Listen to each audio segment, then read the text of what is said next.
All right, it is time for a library haul. Hey everyone, it is Shannon, and I'm super excited to be here today and to share with you my third library haul of the year. Yay! Every time I've gone to the library, it has been a little bit different. The first time it was contactless pickup, couldn't even go in. The second time I was able to pick up my own books from the hold shelf. Both of those two times I actually got grab bags, but this time browsing was open at limited capacity. So I was able to browse the shelves and I had so much fun. I actually gave myself a list of sort of like do's and don'ts and I brought the prompts for Grinchathon, and I did pick up a bunch of stuff for Grinchathon, so there will be some crossover in what I share here and what I share on my Grinchathon TBR. I don't know which video is going up first, so just bear that in mind if you need to bear that in mind for any reason. But yeah, so I had so much fun browsing the shelves. I tried not to take too long. I definitely followed the things that you have to do. Everyone there was wearing masks, and I actually didn't run into anyone when I was going through the shelves. I did run into people when I was picking up my holds, but everyone gave a lot of distance and a lot of time, and I wasn't under any time pressure, so I let people go ahead of me and stuff like that because I had a lot of books. And there's self-checkout and there's hand sanitizer everywhere. It all felt very good. And since then, it's actually we've now moved to stage 3 or phase 3. I can't remember what they're calling it in Toronto or Ontario actually. And Toronto, are they doing Toronto separately now? I'm trying to remember. Anyway, but so now they're increasing the capacity more. I don't think you can stay in the library. You can book a computer. So that's great because that's an important service. So the browsing capacity will probably be, I think it'll be more the next time I go. This time it was 8 people at a time. And there, as I said, I didn't run into anyone, but there were people waiting outside when I left. I'm sure it's not because I took a lot of time browsing. I'm sure that's not it. I don't think I did. Time kind of just disappeared a little bit because, I hadn't been able to do that for 2 years, so I was a bit excited, but I tried to contain myself. The books will be there next time as well. And also, this library period is going to be during the Olympics, so I definitely chose books that were shorter, easier to finish, great to read during the commercials of things. So there's a lot of sort of more that kind of work. But first, I am going to share my holds, and then I'm going to share my from the shelves. So I am so excited. Okay, first up, for holds, this one shouldn't be any surprise. Maybe I'll just go for the spine with this one because I don't want to spoil anyone. But I picked up the next 3 and last 3 volumes of Descending Stories. Is that upside down? Yes, it is. Descending Stories, which is a manga series that follows a guy who, after he gets out of jail, he asks to be apprenticed by someone who does Rakugo, which is a performing arts storytelling style. So it follows like him and the person he has to mentor him and Rakugo, people and lives and that kind of stuff. So I'm really excited to finish the series. I started reading it digitally, I think last year, and then now the rest of the volumes are available physically, so this should finish the series. So I'm very, very excited about that. Another manga series that I'm excited to get back to, I don't think the covers of these spoil anything, but another manga series I'm excited to get back to is Blade of the Immortal. Yay! So I have volume 22, 23, and 24. Gosh, it's such a beautiful series. It's so brutal. Like, this one's called Massacre, and there's like blood, but I absolutely love the art style. Maybe I'll look through the first one a bit more. So I love the art style. There's lots of pencil work and lots of fighting, lots of action sequences, close-up detail stuff, and then usually the chapter headers are these gorgeous. That one's not super pencil-y. Often they're very pencil-y. But so this one I started reading 2 years ago, and I read it again digitally, and then I switched. Like, it's just so beautiful. So wow, I hope that's just holding something in place. Anyway, so Yeah, so I started this 2 years ago and I read as much as I could digitally, then switched to what they had available at the physical library. And then last year I didn't go to the library at all. So now I'm coming back to the series. It's been almost 2 years. I do remember that I left off at a point where a mini arc completed, so hopefully it won't be too hard to get back into it, or hopefully maybe I even kept notes on where things left off. So I am very much looking forward to continuing the series.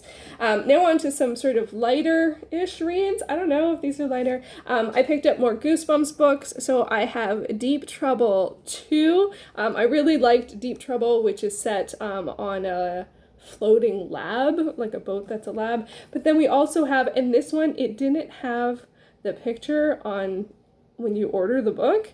So when I picked this up, this cover really got me, and that is Chicken. I really like the Why I'm Afraid of Bees, which feels kind of similar. And I realized that they kind of, especially these ones, they kind of remind me of the Garbage Pail Kids. I don't know how many people remember Garbage Pail Kids, but that sort of like absurd combination of things that's funny but disturbing. So yeah, so anyway, so I'm continuing to read the Goosebumps books. I'm getting close to finishing all the ones that are available. So those are the 2 ones that I picked up this time. I also got, this is a real kid's book, The Very Hungry Caterpillar by Eric Carle. This is actually part of my Those Books exploration, which I have done horribly on. I don't think I've finished anything this year, and I wanted to finish like 29, so I am way behind on that target.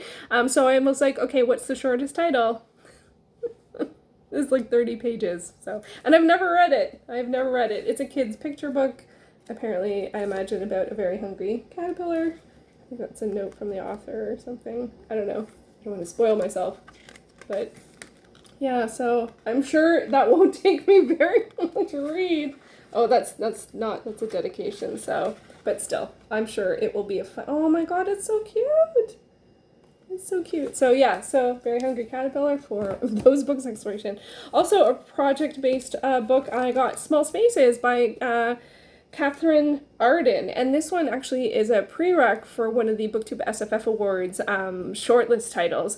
So this is the first book in a series called Small Spaces, and then the second book, Dead Voices, was nominated for, or was shortlisted for the BookTube SFF Awards, which is one of the book lists that I'm working through. I wasn't able to catch, like, to stay up to date with the titles as they, like, for the awards, and I haven't heard anything about the awards this year. Every once in a while I do check Goodreads in the site, so I don't know if it's still going on or if I think they have a Discord, so maybe that's where it's going on. So anyway, but I'm still working through the list. It's still my sort of touchstone for, current titles in science fiction and fantasy. And so this is a middle grade book. It looks like it'll be very, very quick read, so that's always good.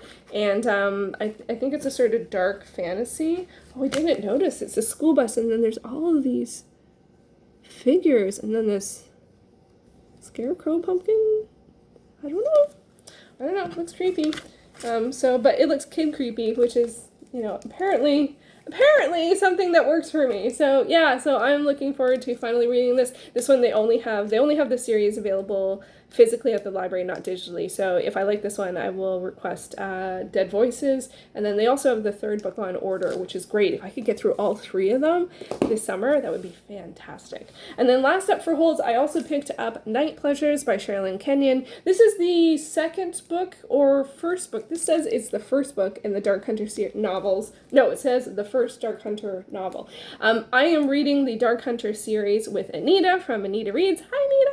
And we've recently just finished Fantasy Lover, which is the first one. And I think Fantasy Lover and Night Pleasures came out in the same year. And I think this one sort of more kicks off this series, although the other one is sort of first. I don't know. It is a very long-running series, 30 books plus 14 supplementary works, and has lots of mini series within the series and offshoots, and there's lots going on. So I think, so we decided to start with Fantasy Lover, which is for the first listed on Goodreads, even though this says first week. So we'll figure it out when we get there. I'm sure it's fine. So now on to the books that I picked up from the stacks. So I told myself that I couldn't pick up any memoirs or adult fiction. Those are two things that I have several out already. They take me a longer time to read, and so I can pick up other things, graphic works, nonfiction, shorter works. Those were sort of my parameters, and also, of course, the Grinchathon prompts were my parameters, and then I was trying to stick to 6. So you feel free to count along if you feel the need to. So one of the first ones I picked up was 50 Places to Stay to Blow Your Mind by Lonely Planet, and this really is 50 places to stay. So look, this is Eco Camp Patagonia Torres de Palm National Park, Chile. And then it's got a little write-up and a picture about that place. And then let's see what the first one in Wonder, the Totally Unexpected. There are 5 sections. What's the first one there? I can't read that backwards. Crane Hotel, Harlington, the Netherlands. A hotel that's in a crane? On a crane? By a crane? We're sending you to the top of a fully functioning dockside crane for the night. Well, that really is unusual. That really is. So I thought that would be a fun read, especially to read like during the commercials of the Olympics, especially because it's around the world, so like tie in there. And just sort of like fun curiosity, follow your nose type stuff. So that's one of the reasons why I picked that one, so I'm looking forward to reading that. And then I also picked up The Tiny Book of Tiny Stories by Hit Record and Joseph Gordon-Levitt. Hit Record, I can't quite remember exactly what it is, if it's a bit of like a collective, like our community or art project, or I'll leave, if there is a website, I will leave it down below. I still don't quite understand what it is, but it, like, I think this is all from contributors, and it's just little stories, little moments, little illustrations. I don't know if it's the same illustration throughout. That's very different styles, so maybe not. So there is a list in the back with the contributors. And then it says record number. I don't know if people submit things or if it's like a Creative Commons, or I'm not sure. I will find out more when I read it. Tiny book, hey! Also a pretty small book is About Design by Gordon Salchow. This is Insights and Provocations for Graphic Design Enthusiasts. So I really loved taking 2D and learning the principles of design, which are featured in this book, and they talk about them. And yeah, it was one of my favorite classes that I took when I went to art school, even though I was much more of I went into drawing and painting, but the principles of design are just fascinating because it's rules, it's kind of like rules you learn to break, or rules you learn to use, and so I love thinking about that, seeing if it works, testing them out, and some of the principles are like repetition. One of my favorite things actually is repetition, so in a variety of different ways. So yeah, looking forward to that one. Also a nonfiction art book, I got a book on Cubism by Anne, Ganter Trier. List of all titles and authors will be down below. So yeah, so I've read a couple of these Taschen books on art before, so I'm looking forward to learning more about Cubism. It's a fascinating art movement. Is it a movement? I don't know if it's a movement, actually. I will learn. I will find out, or if it's simply a period, if it's a set of parameters, if it's rules that were broken. I will learn about Cubism. So there we go. And this one I definitely have to give credit to Sarah from Steeped in Books, because she has mentioned it many, many times, and I was thrilled to see it on the shelf. And that is Unmentionable, The Victorian Lady's Guide to Sex, Marriage, and Manners by Therese O'Neill. And this is a nonfiction book about all of the things that you would need to know if you were a Victorian lady. And this is one that I definitely thought would be fun to read physically, because it has lots of photos and illustrations. And I gotta say, this is one thing I don't normally comment on, and I actually don't usually have any comment on, but this one actually, it feels a bit perfumed. So I don't know if that just happened to be the last person, looks like How to Make Undergarments perhaps. I don't know if it was the last person that got it out, or if the book came that way. I have no idea. So yeah, so I'm very much looking forward to reading this one. It will be a great one to read I love reading books like this during commercials because you can just read a little bit at a time and you can usually stop at any point. So yeah, looking forward to that one. Next up, I got to the visual works, and I think I limited myself to 2. My goodness gracious. The first up is Photo Booth, a biography by Megs Fitzgerald. This is a graphic novel about the history of the photo booth. Like, this one I'm going to read for Grinchathon, and I just think it is just a fascinating subject, and I also wonder how many people, like, remember, like, photo booths or have been to photo booths. Like, I certainly remember, especially there, I'm pretty sure there was one at Shepherd Station, you know, different cameras used. And so, yeah, I thought that would be a lot of fun. This is actually, I think, the longest. Oh, no, I think Unmentionable might be the longest. They're probably tied. I think they're both around 300 pages. So generally, but it's a graphic work, so I think it won't take me too long. So I'm really curious to check that out. And then I also got this one, Fresh Romance. This is a collection. This one, there's 2 volumes. This is the first of 2 volumes. This one has 5 comics, and then the second volume has 3. And so they're all romance stories. And romance comics. So I'm looking for, well, that's not like very happy. So hopefully that has, if it's romance, it has to have a happy ending. Oh, but this one's called Ruined. Oh, volume 1. Is it the start of a series? Well, I did not. This one's by Sarah Vaughan and Sarah Winfred Searle. So yeah, I did not think that could be a possibility, that it might have some, the Ruby equation. Is that a cat? I love that. And this one's by Sarah Kuhn. So yeah, I'm looking forward to reading that. Another graphic work. Feels like a fast read. Another one, and this one I saw, and I don't always go to the teen section. Now the next ones I have are all uncatalogued, which means that I can renew them the maximum amount of times and that people can't place holds on them because they're just listed as like fiction or teen fiction or what have you. And I noticed one of them, I was surprised it was listed that way, but that is how it's listed. And I don't always go through the teen section, but I went through where all of the like plays and poetry were, and when I came back, I went right by, and this caught my eye. Yep, X-Files. So X-Files Origins, and this is called Agent of Chaos. It's by Cami Garcia, who is part of the team that did the Beautiful Creatures series. And this is set in 1979, featuring a 17-year-old Fox Mulder. He has bigger problems than applying for college. 5 years ago, his younger sister disappeared from their home and was never heard from again. So this is going to be, I imagine, some kind of mystery adventure story featuring Mulder, and then there is a sequel called Devil's Advocate that features Scully, and the library does have that as well. So I am really looking forward to this. This looks like it's going to be a super fast read, you know, and so I just thought it would be a lot of fun.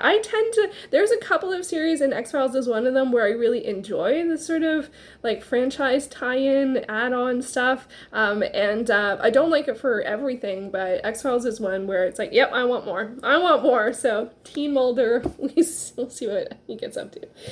Next up, I looked into the section that's got they have a section for classics that are all sort of like uncatalogued, and so I picked up this one, A Philosophical Inquiry into the Origin of Our Ideas of the Sublime and the Beautiful by Edmund Burke. I have already started this one, and it's from a while ago. I don't know if it's listed here. Well, the author was alive 1729 to 1797, so we're talking a while ago, and I thought this would be interesting in terms of like critical analysis, in terms of critically analyzing this, because like so far I have started it. Wow, an eloquent and even sometimes erotic book. Really? It's a nonfiction work. The study of relationship between strong feelings and forms of art, and considers inspired persuasiveness in certain kinds of writing alongside the experience of the natural landscape. So this was published when he was 28, so I guess that would be like 1867-ish. 1750-ish, or somewhere around that. Anyway, so I'm curious about this, especially because I'm curious about like our ideas of like there's this, it talks here about art, but it also, the title says the sublime and the beautiful. And I am not convinced, to be honest, that we all feel in like, I think right now we're more aware of how beauty is a bit of more of a social construct and reaffirmed by external sources as opposed to our own opinions. So I'm looking to read this with a bit of a critical eye because I want to do some more critical thinking in terms of nonfiction. It is quite a slow read, I will say that. Not that I would expect anything else. And okay, next up in the classic section, I found Between the Acts by Virginia Woolf. This is one of the shortest classics I can find. I have only actually read the oh my gosh, the nonfiction work that she's so famous for. A Room of One's Own. Is that it? A Room of One's Own? That's the one that I've read by her. I haven't read any fiction, although I did start one other work. I didn't realize that this is actually the last work that she had, and it was slightly unfinished. Not unfinished, but like, it sounded like from the intro that there wouldn't have been any more major changes, although there might have been some small revisions. So this might be a horrible place to start, but it also feels like it'll be a fastish read because there's lots of, it's very, not too much text on the page. Although, gotta say, I don't think there's any chapters. And there's very few paragraph breaks. So that, well, there's lots of paragraphs, right? Paragraph. Indent, but so that might be a challenge. Let me know, have you read this? Would you not recommend starting here? I can easily return it and pick up something earlier. I just picked it up because it was one of these smaller ones on the shelf and I wanted to get something. I can renew it several times as mentioned, so if it'll just take a while, that's fine. I guess this kind of breaks the rule of novels. Whoops. I only broke it once. The YA novel doesn't count.